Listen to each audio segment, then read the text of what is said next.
The forgotten Spitfire that was better than the P-51 Mustang. In 1944, somewhere over the green fields of Kent, a pilot named Kenneth Collier pressed himself flat against his seat and pushed the throttle all the way forward. Ahead of him, a small steel cylinder trailing orange flame was moving at 400 miles per hour toward the center of London. It carried 1,800 pounds of high explosive in its nose. It made a sound like a truck engine run at impossible speed, a harsh, mechanical pulse that cut through his own engine's roar like a buzzsaw. His guns had jammed. He had no ammunition left. The flying bomb was still flying. What happened next would become one of the most extraordinary acts of airmanship in the entire Second World War, performed in an aircraft that most people today have never heard of. An aircraft whose pilots called it the most marvelous machine that ever flew. An aircraft that a man who had flown 487 different types ranked among the two finest single-engine fighters of the war. An aircraft that history almost completely forgot. This is the story of the Supermarine Spitfire Mark.XIV. Before we are finished, you will understand not only why it was built and what it could do, but also why its disappearance from collective memory tells us something uncomfortable about how we choose to remember the wars we fight. At 43,000 feet, the air is thin enough to kill an unprotected man in minutes. The sky above darkens toward deep purple. The horizon curves visibly. In the spring of 1945, the Spitfire Mark.XIV climbed to that altitude as if it meant nothing. Its 5-bladed propeller, 10 feet 5 inches in diameter, each blade engineered to operate at the edge of the sound barrier at its tip, clawed through air that would have stalled most aircraft of its era. Its engine, the Rolls-Royce Griffon 65, displaced 36.7 liters across a 60-degree V12 and produced over 2,000 horsepower on emergency power. It climbed at 4,500 feet per minute. It reached 446 miles per hour in level flight. Its service ceiling of 43,000 feet exceeded the P-51 Mustang's 41,600 feet, the aircraft that would become the most famous fighter of the war. Against the Focke-Wulf 190A, Germany's dominant fighter of 1944, a machine that had once outclassed everything the Allies had. The Mark.XIV held a 20 miles per hour speed advantage at low altitude. Above 20,000 feet, where the German aircraft's single-stage supercharger ran out of breath, that advantage swelled to 60 miles per hour. It outclimbed the Focke-Wulf at every altitude. It outturned it. It outperformed it in nearly every parameter that mattered in a dogfight. Against the Messerschmitt 109G, it was faster at every altitude and superior in the climb at most heights. Captain Eric Brown flew 487 aircraft types during his career, a record certified by Guinness World Records as unmatched in all of aviation history. He flew 14 marks of Spitfire alone, plus captured German jets, experimental prototypes, and carrier aircraft from a dozen nations. When Brown ranked the Spitfire Mark.XIV as one of the two finest single-engine fighters of the entire European war, he was not speaking from sentiment. He was speaking from a comparative database that no other human being on Earth possessed. Yet today, most people who consider themselves serious students of World War II have never heard of it. Why? To understand the Mark.XIV's obscurity, you must understand the P-51 Mustang's fame. Not to diminish it, the Mustang earned its place in history beyond doubt. But the reasons it became legendary are different from what you might expect. The Mustang did not dominate opponents in a turning dogfight. The Spitfire could outrun it in a climb and outturn it in a spiral. The Mustang's genius was range. Devastating, war-changing, strategically decisive range. By late 1943, the American daylight bombing campaign over Germany was failing catastrophically. The 8th Air Force sent B-17s and B-24s deep into the Reich without fighter escort, because no fighter could fly that far in return. The Luftwaffe understood this perfectly. German interceptors waited at the edge of Allied fighter range, watching the escorts turn back for lack of fuel, then fell on the unprotected bombers like wolves on a flock that had lost its dogs. The 8th Air Force suffered a 77% overall casualty rate in its first 2 years of operations. The famous Schweinfurt raid of October 1943 destroyed 60 bombers in a single day, 600 crewmen killed, captured, or missing. The Merlin-powered P-51B was the solution. With drop tanks, it could fly from England to Berlin and back, a round trip exceeding 1,600 miles. No other single-engine fighter could do this. By the end of 1944, 14 of 15 fighter groups in the 8th Air Force flew Mustangs. The National World War II Museum frames the entire air war as having two phases, pre-Mustang and post-Mustang. This is not wrong. The Mustang's strategic impact was genuinely decisive, but it created a narrative blind spot, a gravitational pull that drew every story about fighters toward the Mustang as its inevitable center. Aircraft designed for different missions, aircraft superior to the Mustang in the parameters that defined those missions, were left in shadow. The Spitfire Mark.XIV was one such aircraft. The Rolls-Royce Griffon did not begin its life in a fighter. It began in a seaplane racing in the Schneider Trophy, the most prestigious aviation contest in the world. In 1931, a Supermarine S.6B powered by the Rolls-Royce R engine won Britain's third consecutive Schneider Trophy, retiring the trophy permanently. The engine displaced over 2,000 cubic inches in a 60-degree V12 configuration. The man who designed the S.6B was Reginald Mitchell, who would go on to create the Spitfire. The lessons from pushing both machine and engine to the absolute edge of what was possible would, years later, be translated into the Griffon 65 that powered the Mark.XIV over Europe. The Griffon's military development began in 1938, when the Fleet Air Arm requested a larger alternative to the Merlin for naval aircraft. Design work started under Harry Cantrell at Rolls-Royce's Derby factory. On the 30th of November, 1939, the first prototype Griffon ran for the first time. It worked, but working and being ready for production are entirely different things. 4 days after that first run, Supermarine began exploring how to fit this engine into the Spitfire airframe. Joseph Smith, who had taken over as chief designer after Mitchell died of cancer in June 1937 at just 42, championed the concept.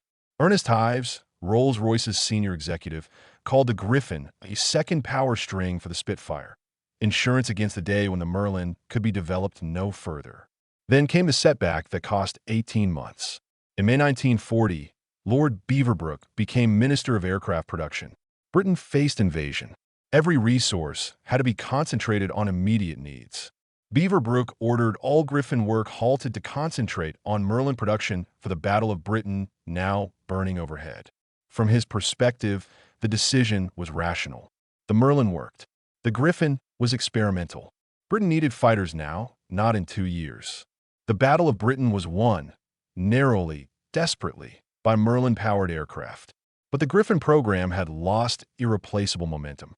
Work resumed only after the crisis passed, but engineers returned to a project that had lost its continuity and its best chance of early readiness.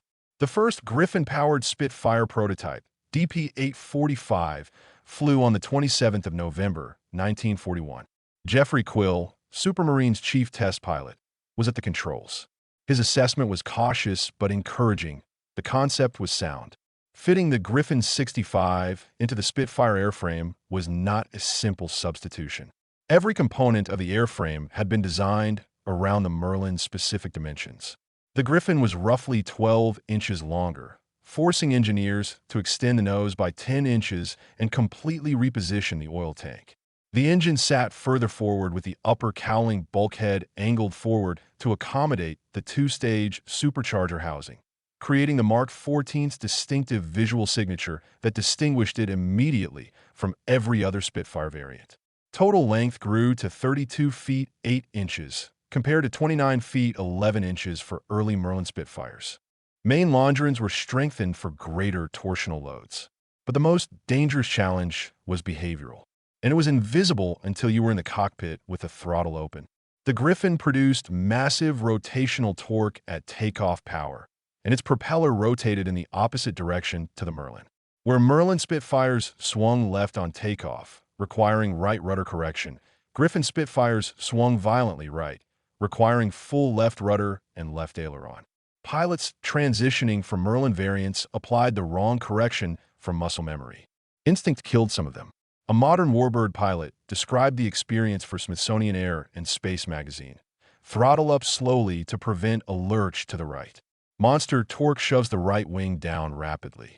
There's so much raw power and noise, and you're so tightly focused on keeping everything under control. The actual liftoff, at around 90 knots, goes by almost unnoticed.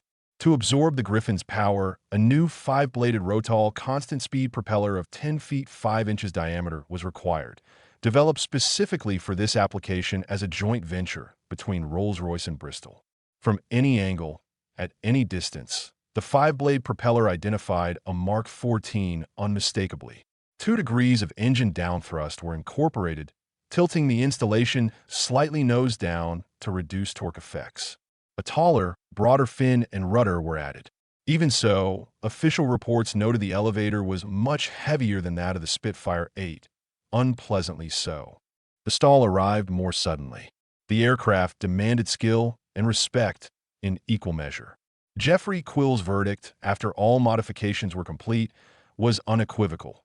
The Mk.XIV was in business, and a very fine fighter it was. It fully justified the faith of those who from the early days in 1939 had been convinced that the Griffon engine would eventually see the Spitfire into a new lease of life. It was a splendid airplane in every respect. From the man who had flown more Spitfires than anyone alive, this was the highest possible endorsement. The engineers behind the engine deserve recognition they rarely receive. Arthur Rubra, Rolls-Royce's chief aero engine designer from July 1940, oversaw the Griffon's development throughout the war, balancing performance against the brutal realities of mass production. Cyril Lovesey was even more central. His insight that engine output depends solely on the mass of air it can consume efficiently drove the two-stage, two-speed supercharger that transformed the Griffon from a low-altitude brute into a high-altitude champion. Without Lovesey's supercharger work, the Mk.XIV could never have reached 43,000 feet. The Griffon 65 produced 2,035 horsepower at 7,000 feet in medium speed gear and 1,820 horsepower at 21,000 feet in high speed gear.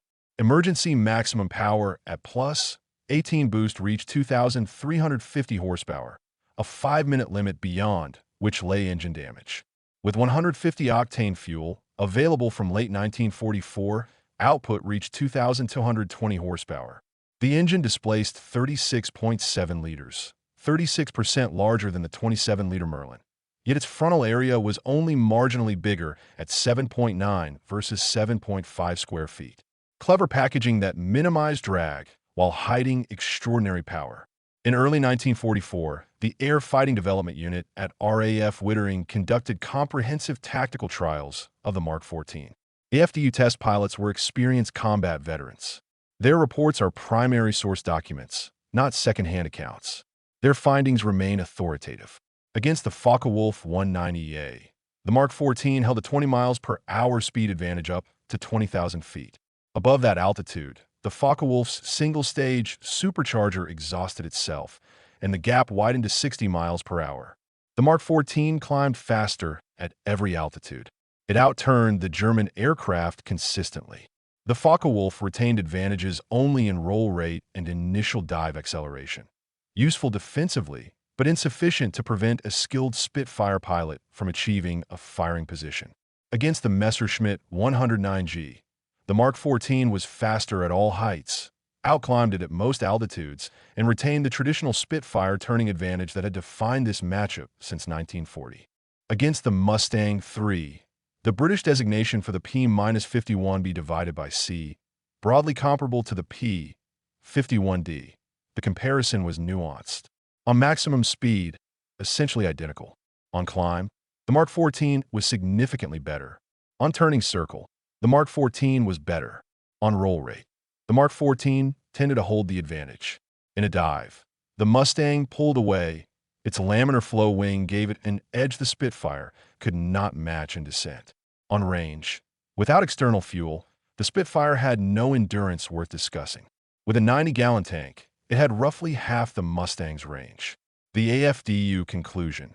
With the exception of endurance, no conclusions can be drawn, as these two aircraft should never be enemies. The choice is a matter of taste. The numbers frame it precisely. The Mk.XIV climbed at 4,500 feet per minute against the 51Ds 3,200 to 3,475. Service ceiling 43,000 feet versus 41,600. Internal fuel 109.5 imperial gallons versus the P-51D's 269 U.S. gallons. Combat radius 460 miles versus Berlin and back at over 1,650 miles with drop tanks. Complementary aircraft, designed for different purposes, both masterful. The AFDU established beyond argument that for its intended mission, local air superiority, interception, the pure dogfight, the Mark 14 was the finest operational fighter in the European theater. The Mark 14's first great operational test came not against the Luftwaffe's fighters, but against its machines. On the 13th of June, 1944, 1 week after D-Day, the first V-1 flying bomb struck London. The weapon was unlike anything the RAF had faced. It could not be intimidated. It could not be frightened off. It flew at approximately 400 miles per hour at between 1,000 and 3,000 feet, a combination of low altitude and high speed that most Allied fighters could not match. The V-1 carried an 1,800-pound warhead and was powered by a pulse jet engine whose distinctive hammering pulse, heard from the ground, became one of the defining psychological terrors of the war's final year. When a sound stopped, it meant the fuel had cut off and the bomb was diving. The silence was the worst part. The Spitfire Mark-XIV was one of the very few aircraft fast enough to reliably intercept V-1s. With 150-octane fuel, it could reach 400 miles per hour at 2,000 feet, enough to chase down a flying bomb from astern. 7 Mark-XIV squadrons were assigned to the anti-diver campaign, diver being the RAF's code name for V-1 operations. Number 91 Nigeria Squadron, based at RAF West Malling in Kent, became the most successful V-1 killing unit among Spitfire squadrons, destroying 184 flying bombs between June and September 1944. The first Mark-XIV V-1 kill came on the 16th of June, 1944, when Flight Lieutenant H. Moffat of 91 Squadron destroyed one over Kenley, Surrey, after a 20-mile chase. Across all Mark-XIV units, approximately 250 to 300 V-1s were destroyed. The tactics were brutal. Pilots dove to attack from astern, opening fire within 200 yards. Precision was essential because the V-1 was a small, fast target. But precision brought its own terrible risk. If cannon rounds struck the warhead directly, the explosion could destroy the attacking fighter. Several pilots were killed by debris from bombs they successfully intercepted. When ammunition ran out, pilots did something that bordered on madness. The wingtip tipping technique involved flying alongside a V-1, matching its speed precisely, and positioning the fighter's wingtip just below the flying bomb's wing. A gentle roll disrupted the V-1's gyroscope, the device keeping it flying straight. Without gyroscopic stabilization, the bomb spiraled out of control and crashed into open countryside rather than continuing toward London. Any contact with the V-1's body could damage the fighter. The maneuver required hands of extraordinary delicacy. Australian flying officer Kenneth Collier of 91 Squadron, the same pilot we met at the beginning of this story, performed the first recorded wingtip tipping on the 23rd of June, 1944, flying Spitfire 14 and H-698. The squadron diary recorded it with characteristic British understatement. He therefore formatted with it, and with his wing tipped it over. He was credited with 7 V-1 kills during the campaign. Kenneth Collier was killed on the 5th of December, 1944, shot down by enemy fighters over Scholven, Germany, while flying a Spitfire 9 on escort duty. He was 23 years old. His remains were found by a military search team in 1949. Flight Lieutenant G. Maridor was 23 years old on the 3rd of August, 1944. He was French, one of the pilots who had escaped the fall of France in 1940 and made his way to Britain to continue the fight under de Gaulle. He flew with 91 Squadron, had already destroyed 10 V-1 flying bombs, and held 5 confirmed aerial victories against manned Luftwaffe aircraft. On the 3rd of August, he intercepted a V-1 flying directly toward Benenden School in Kent. The school had been evacuated of students and was serving as a military hospital for tuberculosis patients. Men and women too ill to be quickly moved, sheltering under a large red cross painted on the roof. Maridor made his firing passes. Something went wrong. Either his guns jammed, or his hits were insufficient to bring the small, fast target down. The V-1 kept flying. He closed to within 50 meters. At that range, a cannon burst could not miss. He fired. The round struck the warhead. The explosion tore the right wing off his Spitfire. He was killed instantly. The V-1 never reached the hospital. Jean Maridor was 8 days from his wedding. His fiancée was WAF Section Officer Gina Lamore. The ceremony was scheduled for the 11th of August. Benenden School's own historical records confirm this event and honor Maridor's memory to this day. He was posthumously awarded the Distinguished Flying Cross and the Legion d'Honneur. He was 23 years old. The V-1 campaign ended in September 1944 when Allied ground forces overran the launch sites in northern France. Across 4 months, the flying bombs had killed over 6,000 British civilians. Without the Mk.XIV squadrons, the toll would have been far higher. The contribution was real, concrete, and documented. But it made for poor cinema. And when historians wrote the story of the air war, it was not the doodlebug interceptors who received the chapters. After the V-1 campaign, the Mk.XIV squadrons transferred from home defense to the 2nd Tactical Air Force and moved to the continent. Numbers 41, 130, 350 Belgian for 02 Royal Canadian Air Force, and 610 squadrons formed number 125 Wing, operating from bases in Belgium and the Netherlands as the front moved eastward through the brutal winter of 1944 to 1945. They flew armed reconnaissance, hunting road, rail, and canal targets behind German lines to interdict supplies. Unglamorous work, dangerous in the particular way that low-altitude ground attack is always dangerous. Constant ground fire, zero margin for error, and a single piece of shrapnel in the right place killing a pilot who had survived 100 dogfights. On the 8th of December, 1944, 10 Mk.XIVs of 130 Squadron were bounced by approximately 20 Messerschmitt 109 GS and Focke-Wulf 190s near Münster while attacking a train. Outnumbered 2-1, the Spitfires turned into the attack. Result: 3 enemy aircraft destroyed, 2 probables, 1 Spitfire lost. Flight Lieutenant Harold Walmsley of the Royal Australian Air Force, who would end the war with 9.25 aerial victories on a Mk.XIV, analyzed his survival afterward. The Spitfire 14 was definitely better than the Messerschmitt 109, as I could do a better climbing turn even with my external fuel tank on, and this prevented him from getting a deflection shot on me. This was the testimony of a man who had nearly died. His conclusion was not theoretical. New Year's Day, 1945. At first light across Belgium and the Netherlands, hundreds of German aircraft filled the winter sky.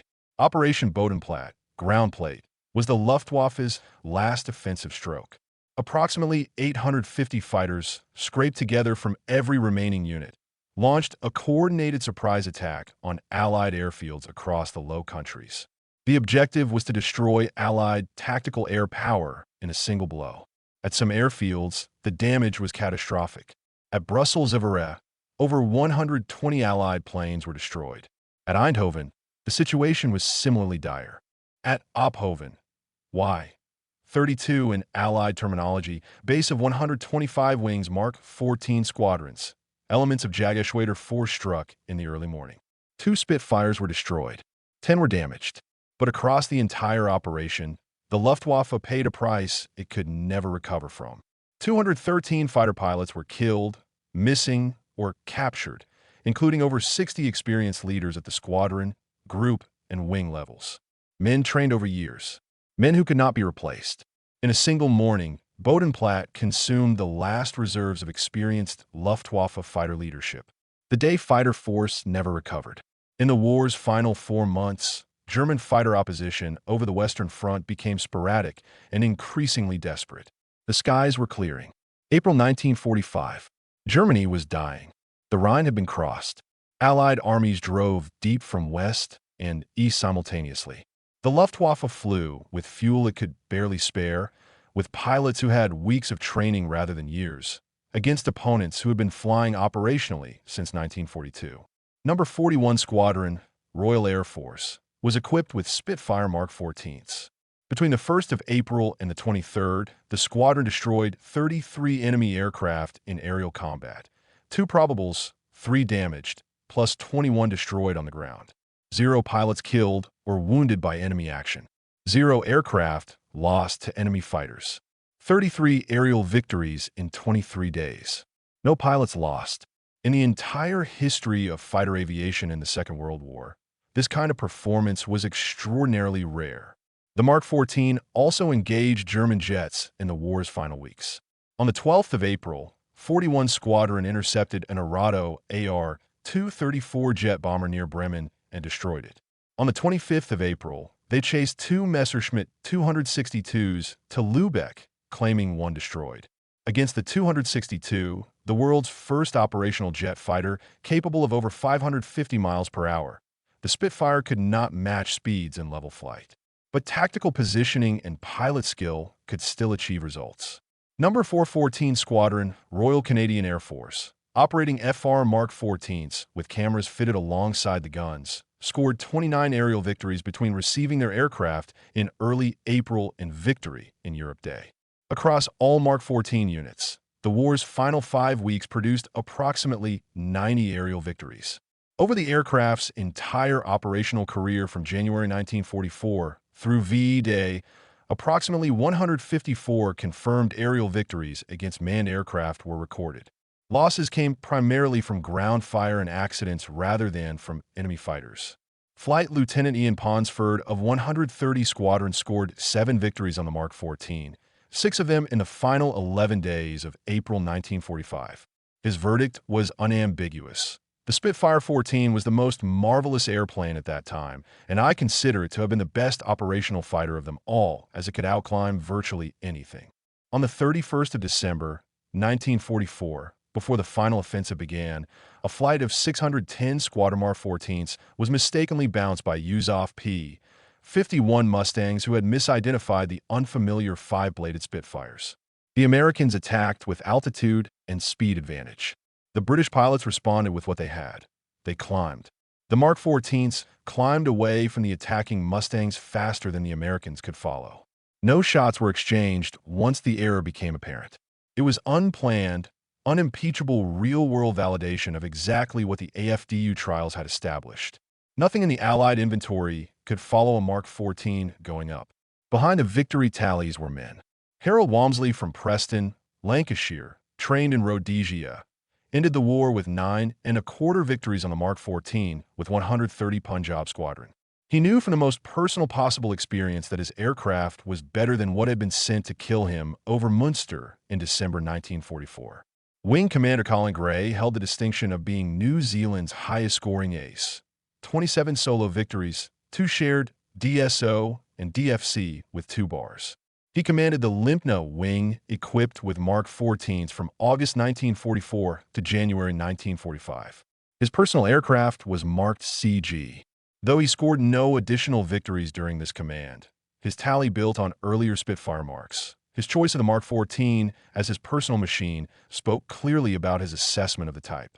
Group Captain James Edgar Johnny Johnson is the RAF's officially recognized top-scoring fighter ace. 38 confirmed victories, DSO with 2 bars, DFC with bar.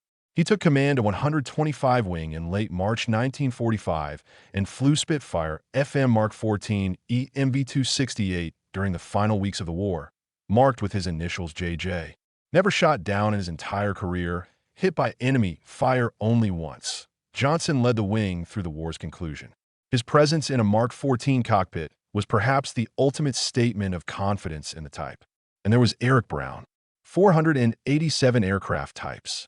In his book Duels in the Sky, he ranked the Spitfire 14 and the Focke-Wulf 190D-9 as the top 2 single-engine fighters from the European theater. His views were nuanced. He personally preferred the Griffon-powered Mk.XII for handling and the de Havilland Hornet twin among all-piston aircraft overall. But on the fundamental question of which aircraft was the finest short-range fighter of the war, his answer was consistent and clear.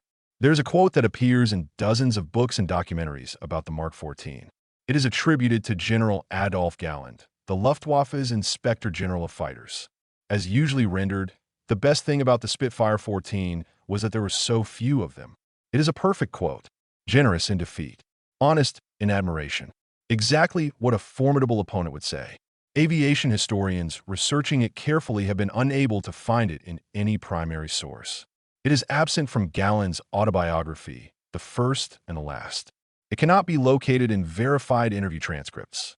Some researchers believe the quote may have originally referred to the Hawker Tempest rather than the Mark 14.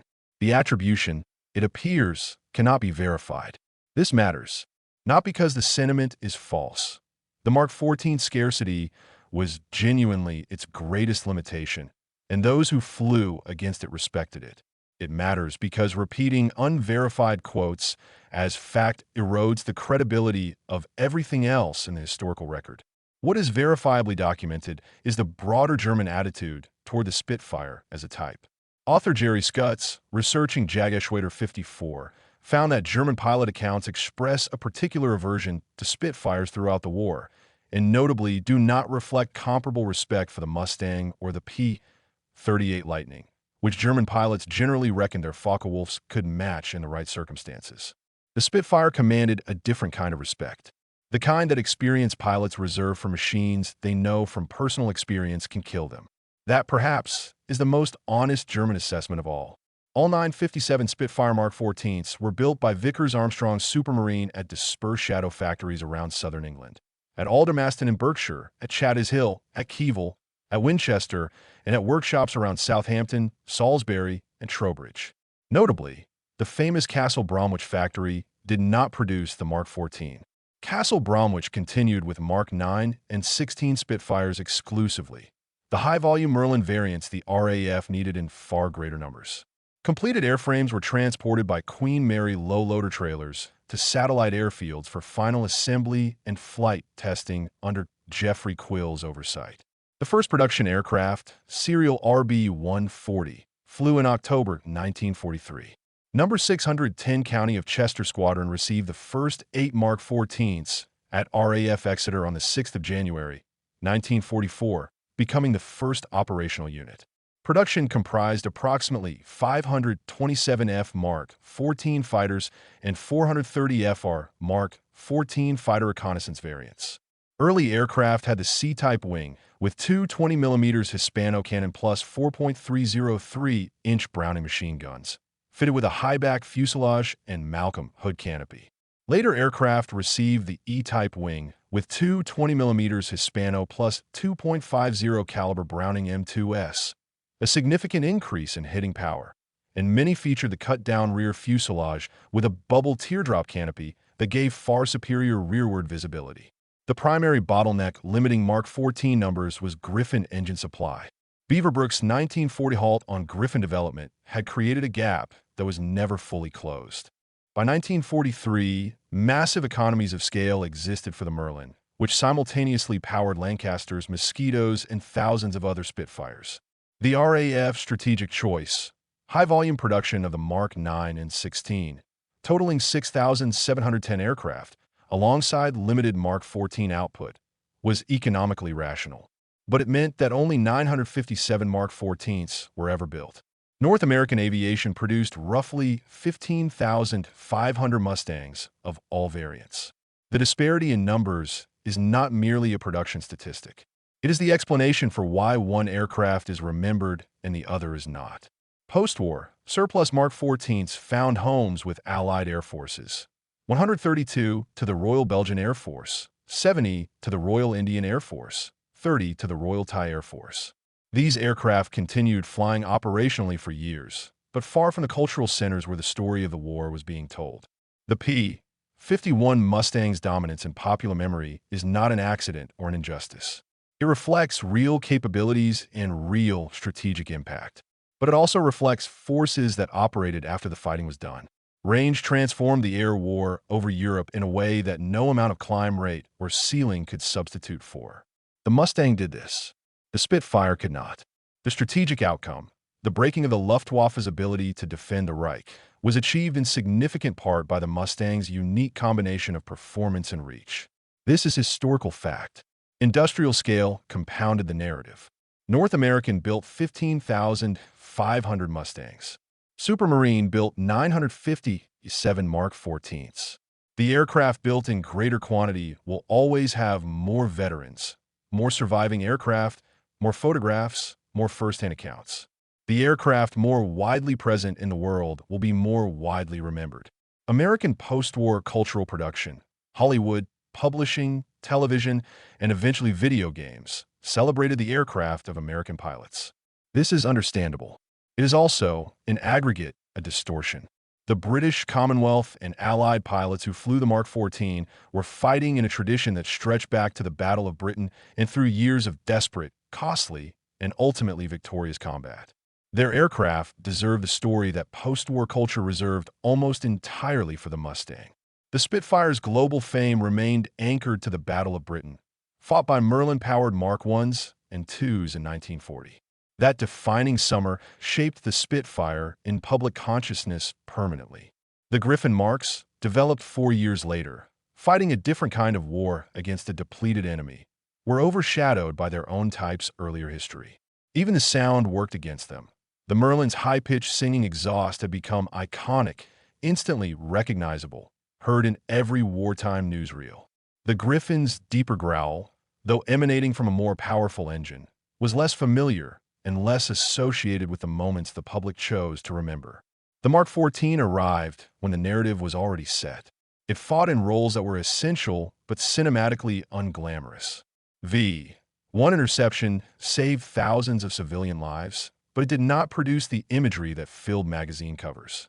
Armed reconnaissance guided armies to victory, but it did not generate legends. The absence of what didn't happen is hard to dramatize. What does the Spitfire Mark 14 story teach us about how we remember wars? That strategic impact and tactical excellence are not the same thing, and our cultural memory weights them very differently. The Mustang's strategic impact was decisive. The Mark 14's tactical excellence was measurable and documented. We celebrate the former and forget the latter because the aircraft that won the war is a simpler, more satisfying narrative than the aircraft that dominated every opponent it encountered within its intended operational context. That industrial scale shapes historical memory as surely as battlefield performance. More planes mean more veterans, more stories, more presence in the record, simply because there were more of them to be present. And that the story of any war is told by the powers that remain standing afterward, with the resources to tell its scale. The United States emerged from the Second World War as the world's dominant power in every dimension. The stories American post-war culture told about the war became, through volume and reach, the stories the world received. Not because they were false, but because they were incomplete. The Mark 14's pilots, British, Australian, Canadian, Belgian, Free French, New Zealanders, flew it at 43,000 feet where the sky turns purple. They tipped flying bombs over English fields with their wing tips. They climbed away from attacking Mustangs faster than the Americans could follow. They scored 33 aerial victories in 23 days without losing a pilot. They did all of this in a machine that most people have never heard of. The engineers at Rolls-Royce and Supermarine, Rubra, Lovezy, Smith, Quill, and the hundreds of draftsmen and machinists whose names appear nowhere, created something that pushed the limits of what internal combustion technology could achieve in an airframe conceived in the 1930s. The 5-bladed propeller turning at the edge of the sound barrier. The 2-stage supercharger that unlocked 43,000 feet. The strengthened longerons, the cut-down fuselage with the bubble canopy. Each element a solution to a specific problem. Together, the evolution of a design taken further than its creator ever intended. The question of whether the Mark 14 or the Mustang was the better aircraft depends entirely on what you needed it to do. For escorting bombers across Germany and back, the Mustang had no rival. For local air superiority above a battlefield, for intercepting fast-moving targets at extreme altitude, for the pure dogfight at any height. The data is unambiguous and the testimony's consistent. The Spitfire Mark 14 was the finest short-range fighter of the Second World War. 957 were built. 154 confirmed aerial victories against manned opponents. Approximately 250 to 300 flying bombs destroyed. Thousands of civilian lives saved. Total air dominance in the war's final weeks. Jean Maridor is buried at Popering New Military Cemetery in Belgium. He was 23 years old. The hospital he saved still stands. Kenneth Collier is buried at Rainburg War Cemetery in Germany. He was 23 years old. Harold Walmsley survived the war with 9¼ victories and the personal knowledge that his aircraft had been better than what was sent to kill him. Ian Ponsford survived. His verdict was never revised. The Spitfire 14 was the most marvelous airplane at that time. 957 aircraft. This was the Spitfire Mark 14. It finally has its story.